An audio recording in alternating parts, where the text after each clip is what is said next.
morning and welcome to the ELPC Thinks webinar with Congresswoman Cheri Bustos of Illinois' 17th Congressional District. I'm Howard Lerner. I'm the Executive Director of the Environmental Law and Policy Center. Usually these are lunchtime events and we are around sandwiches with Congresswoman Bustos and others discussing the issues of the day. Today we're all in a different place and we're on Zoom together. So welcome, I'm glad that you could join us. We will be recording the Zoom. It will be posted on Facebook and on our website. So feel free to share it with friends and neighbors. We're now streaming live on Facebook. Congresswoman Bustos is now in her fourth term in Congress. She's on the House Appropriations Committee and the House Agriculture Committee. She's the only member of the elected Democratic House leadership from the Midwest. And Congresswoman Bustos serves on the Democratic Steering and Policy Committee. And she's been a colleague, a friend. We've worked closely with Congresswoman Bustos over the years, particularly Ann Mesnikoff, our federal legislative director, and I have as well. And we are thrilled to have Congresswoman join us today to discuss the recently released Climate Crisis Action Plan from the House Select Committee on the Climate Crisis, and particularly the opportunities for rural America in the plan. We discussed it with Congressman Sean Casten a week or two ago. Congressman Bustos has announced the Green Rural Partnership, and it's a framework of principles and policies for rural America and climate action, which she also submitted to Select Committee. So this is going to give us a slice in particular of what this means in terms of climate change solutions when it comes to rural America, and how do you have rural America's voice and role in the solutions to address climate change. You're here to hear from Congresswoman Bustos, not from me. So Congresswoman will present for a little while, and then we'll open it up for Q&A. Go to the chat box and you can submit some questions, and we'll do the very best job so that everybody can be heard. So without much ado, let me introduce Congresswoman Cheri Bustos, U.S. House member from the 17th Congressional District in Illinois. Thank you for all you do, and thank you for joining us this morning. Well, thank you, Howard, and I will be the first to say we are here to listen to you as well. You have this nice, soothing voice, but on top of that, you know your stuff. So, Howard, thank you very much for hosting this, and I want to thank the entire Environmental Law and Policy Center for having me as your guest today. And I'm looking forward to having a discussion in this short amount of time that we have on the Select Committee on the Climate Crisis. Congresswoman Kathy Castor out of Florida has done a remarkable job of leading that. And I'm sure you learned a lot from Sean Casten, who actually served on the Select Committee when he was your guest as well. He's a good ally, and he knows his stuff inside and out because of his background in science. But so let's just start by talking about the Select Committee on the Climate Crisis Report, and how many of those policies proposed will help put agriculture at the forefront of combating climate change. I want to do that because, as Howard said, I have served on the Ag Committee. Well, I serve on the Appropriations Committee now. This is my first term on appropriations, but I have served on the Ag Committee since I was first elected. The Congressional District I serve, just for a little perspective, is 7,000 square miles. And those of you from Illinois, you're probably thinking, wow, I didn't know we had a Democrat in a committee or in a district that is that big, because most of the members of Congress are in the Chicagoland area. Well, you get outside of that and our districts are kind of big, but on top of the 7,000 square miles, we also have 9,600 family farms. And so that is why this has been something that I want to make sure that I pay close attention to. So the Climate Crisis Action Plan calls for Congress, just a quick bullet points, to grow our economy and put Americans back to work in clean energy jobs.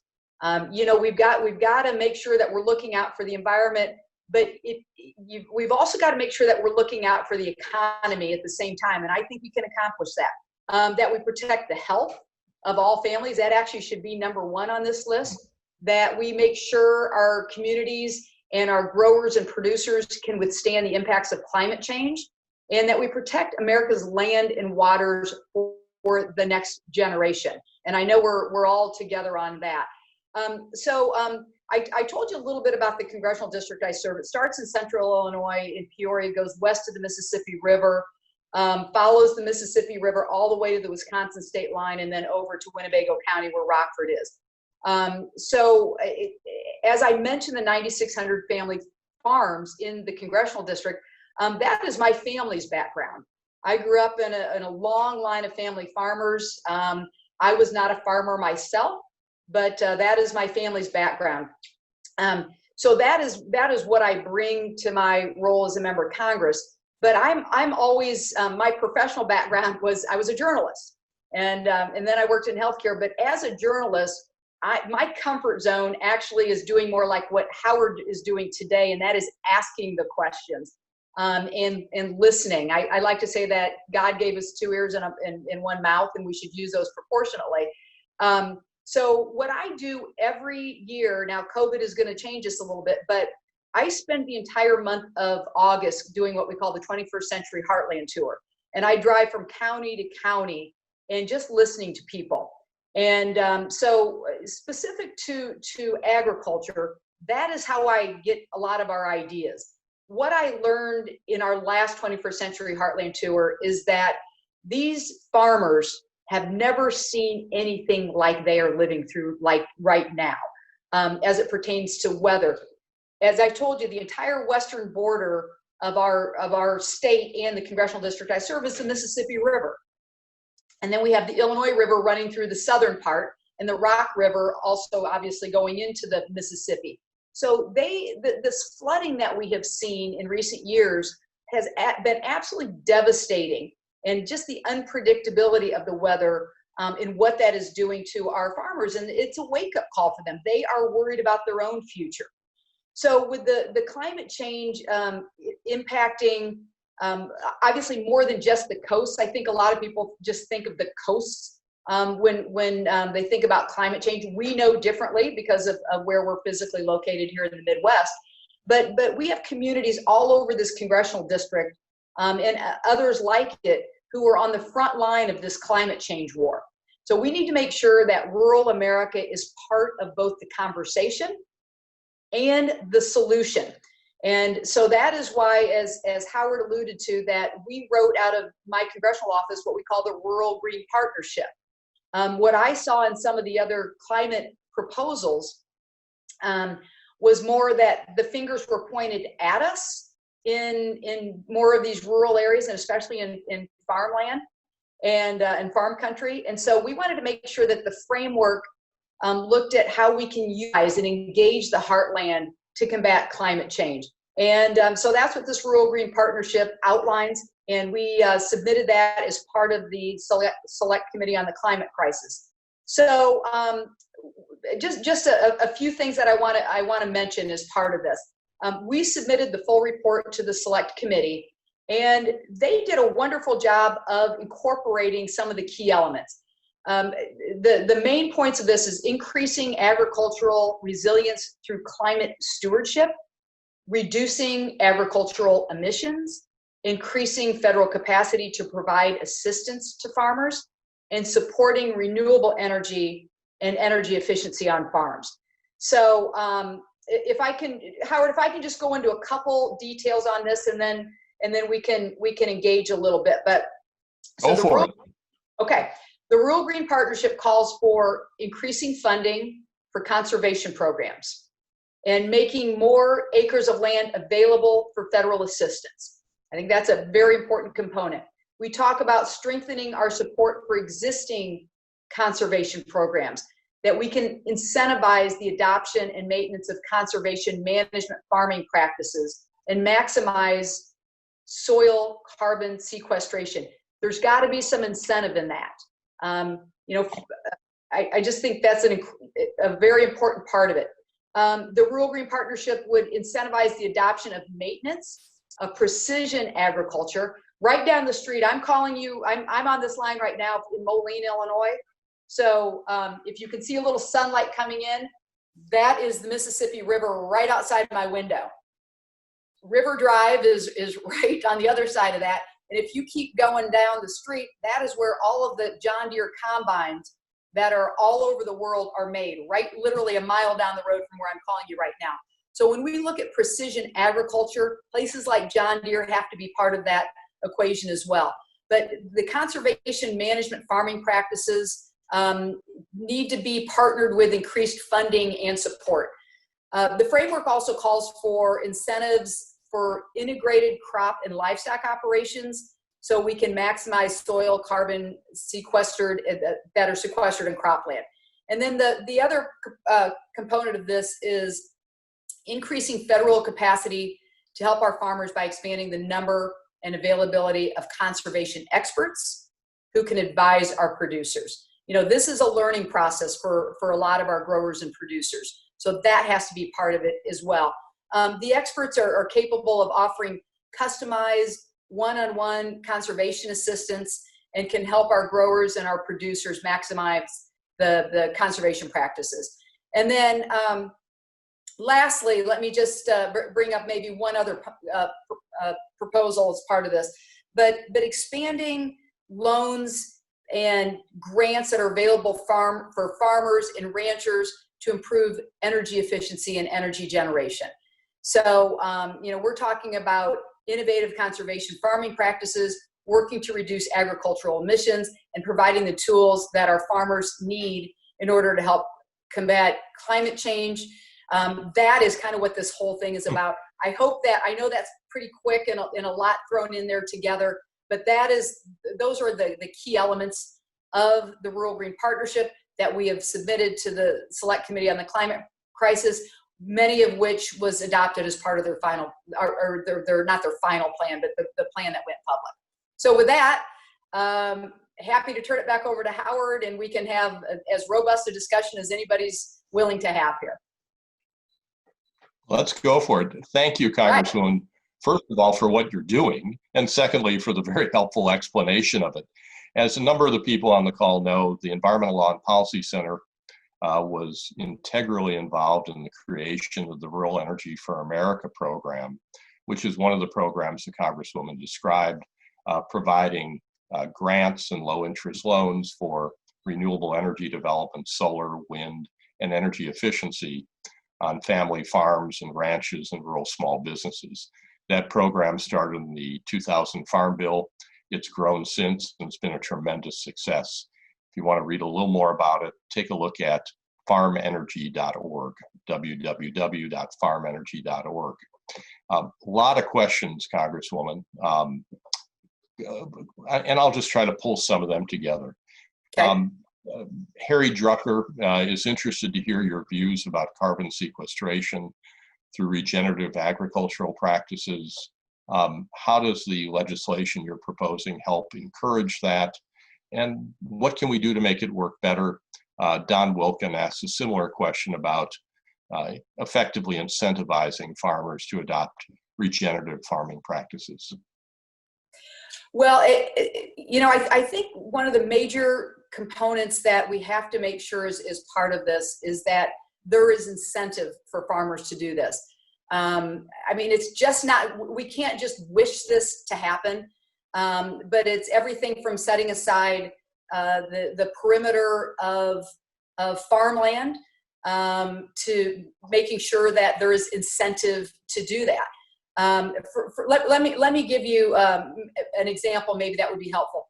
Illinois has some of the best geologic formations in the nation for storing captured carbon. You know, which is, so we are uniquely positioned. And the Intergovernmental Panel on Climate Change has said that carbon capture will be necessary to get where we need to be. So, you know, we need to make sure that we're providing the resources necessary to rural communities to help them in this fight. And we should invest in things like technical assistance and financial incentives. And those are just a couple of the ideas that are in there. But you know, we're in a good place for this. And but it's going to take partnerships, and it's going to take research. We've got, I think the other thing worth noting as far as carbon capture, we have the largest agricultural research center through the USDA right here in our congressional district in Peoria, Illinois. not to get overly political here, but the Trump administration has been devastating to agricultural research, actually wanting to defund so much of it and not fill open positions. But we can use that U.S. Department of Agricultural Research Center, the largest in the nation, right here out of Peoria, Illinois, as a way to dig deeper into the technical assistance and the research that can be helpful to us as we move forward. Congresswoman, there are a number of questions about just how does COVID-19 affect farm workers in your district? How does it affect some of the renewable energy goals you've described?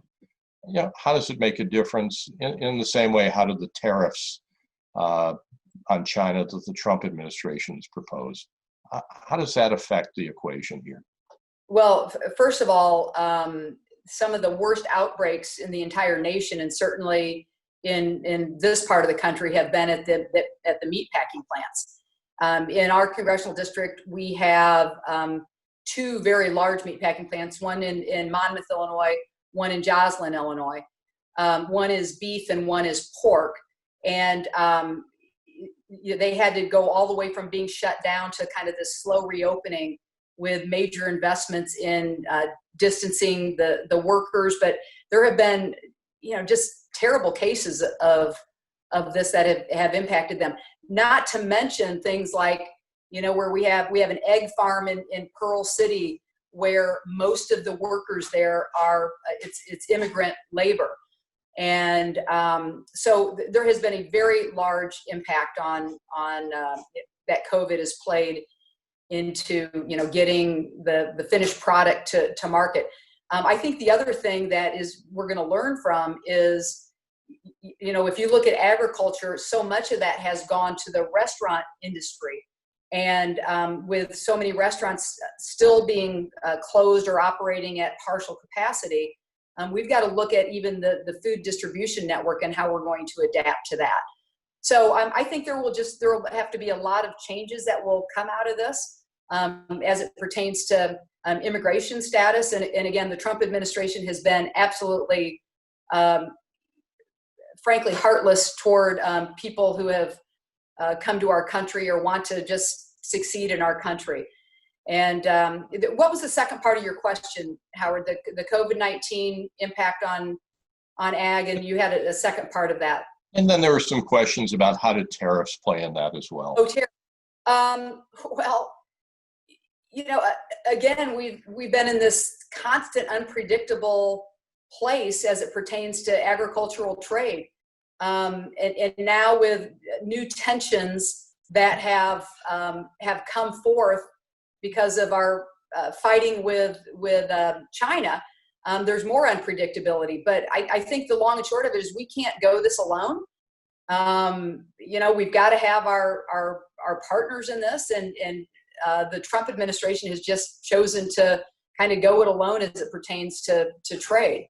So just so much unpredictability, Howard. But I guess the long and short of it is COVID has been really tough on the agricultural sector. And the Trump administration has been very tough as it pertains to, rather than opening new markets, so many have been shut off. As you know, transportation is now becoming the largest sector when it comes to climate change problems and pollution. A question from my former colleague, Ellen Partridge. And Ellen and I have talked about this a lot. The environmental community tends to focus on transportation measures in urban and suburban areas, but there's a lot of need and opportunity in rural communities. How do you see rural transportation faring in like the Moving Forward Act and other ways of making more efficient rural transportation as a climate change solution, as part of it? Well, I'm going to look at this maybe in somewhat of a different way than just getting from one town to the next, but more how do we do this in a way that's respectful of the climate? And I think a big part of that is our locks and dam system. You think about, I don't know those numbers off the top of my head, and Howard, you might, but how many trucks are taken off the road when you look at moving goods through our locks and dam system? And as you probably all know, this is a system that was built in the Depression era and is crumbling and needs major investment. The congressional district that I serve has one of the most numbers of locks and dams than any congressional district in the country, again, because the western border of this district being the Mississippi, the western border of our entire state being the Mississippi. So that is a way where we can move so many of our agricultural products in a way that is very respectful of the environment. But it takes investing in that, including our the NESP program, which has been something that we've been a very big advocate for. On top of that, and again, this is maybe a little bit of a different way to look at it, but rural broadband is going to be critical for actually doing so much that can take vehicles off the road. I mean, one of the things that we're learning during this COVID-19 crisis is telehealth is something that is critical to rural America, because we don't have the number of health clinics. We don't have we've seen hospitals actually close down, birthing centers actually close down.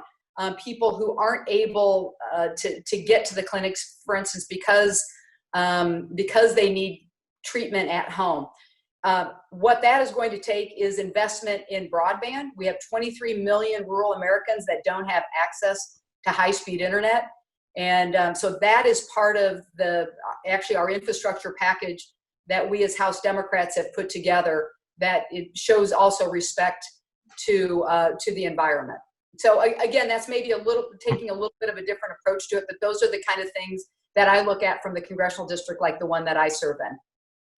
Congresswoman, the answer on your trucks question is it takes lots and lots of trucks and diesel pollution off the road, depending on what study you've Lots and lots. And rural broadband, absolutely, for all the reasons you're saying. I know we have just about 3-4 minutes, and I'm going to try to pull together a couple of questions people have, and then you should close with anything you'd like to add. A lot of questions about mobility and passenger rail. Are we finally going to get good Quad Cities to Chicago passenger rail really up and running? A number of questions about incentives for floodplain restoration and carbon soil sequestration, not just deep sequestration, but using the soil through regenerative ag practices. Do you want to comment on any of those?